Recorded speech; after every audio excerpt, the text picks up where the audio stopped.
लोकतंत्र की हत्या महाराष्ट्र में हुई, लोकतंत्र की हत्या मध्य प्रदेश में हुई, लोकतंत्र की हत्या कर्नाटक में हुई, लोकतंत्र की हत्या बिहार में हुई और अभी ताजा लोकतंत्र का हत्या झारखंड में भी हुआ।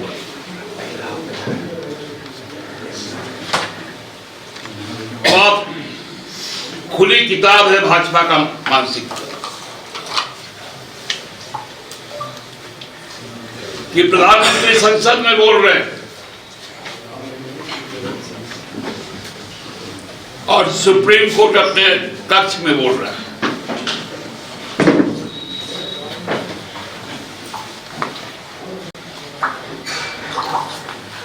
उनका आशय बहुत स्पष्ट है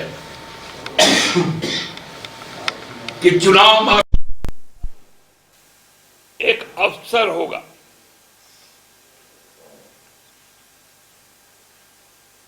नतीजा तय है।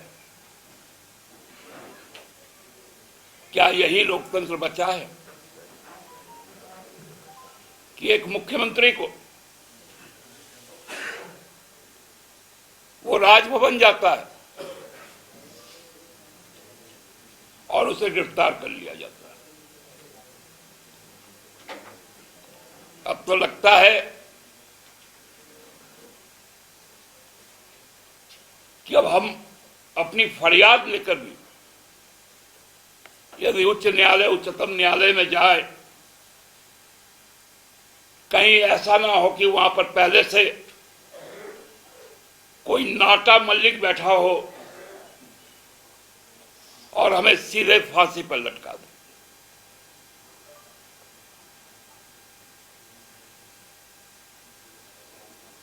क्योंकि जो जल्लाद का काम होता है, अब वो काम भाजपा का पीठासीन पदाधिकारी कर रहा है।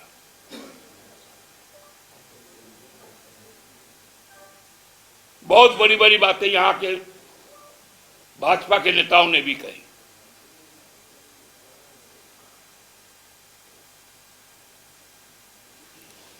उनकी बातों से यह स्पष्ट हो गया कि जो विपक्ष है वो उसका टारगेट है। अब वो विक्टिम नहीं है, अब वो टारगेट है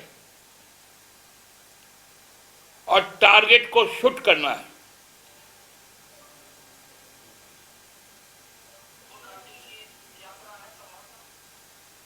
टारगेट को शूट करना है, टारगेट का प्राण समाप्त कर लेना है।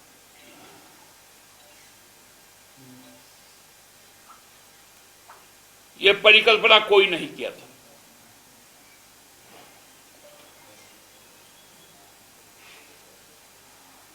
मैं तो अबोध था जब आपातकाल लगा था।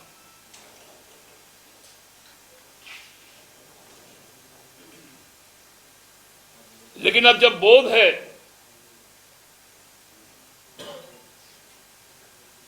तो उस आपातकाल का जो कहानियां सुना करते थे हम लोग कि आपातकाल लगने के बाद जो जन प्रतिरोध था उसको दबाने के लिए कई कई धाराएं लगाई जाती थी। उस समय एक मीसा कानून भी आया था।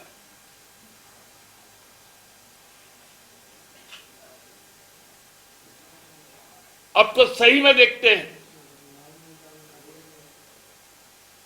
कि उससे भी डरावना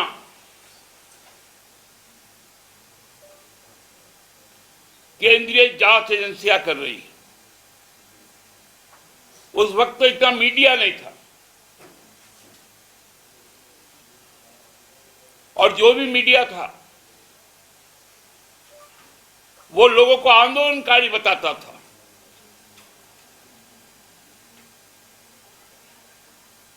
अब जो मीडिया है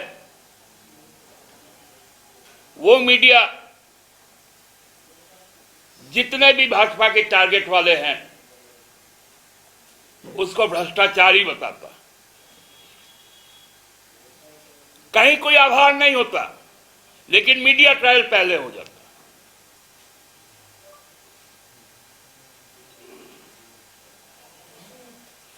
और जो आधार है, जिस पर चार्जशीट है, वो ना केवल विधानसभा में बैठता है, लोकसभा राज्यसभा में बैठता है, वो मंत्री भी बनता है।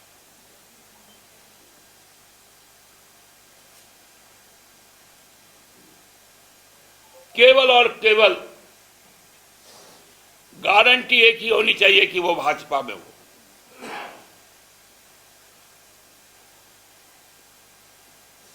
भाजपा में नहीं है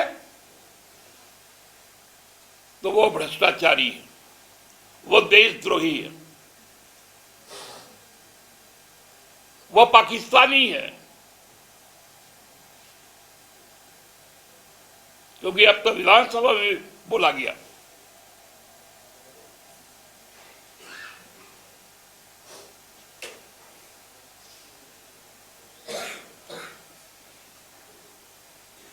मुझे लगता है कि माननीय उच्चतम न्यायालय जो इस बात को कह रहे हैं, उनको सोचना चाहिए कि ये अदालत को बचाना है या नहीं बचाना है।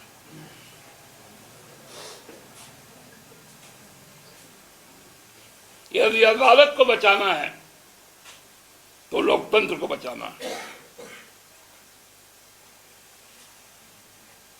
आज इतना ही। कोई आपके सवाल हो?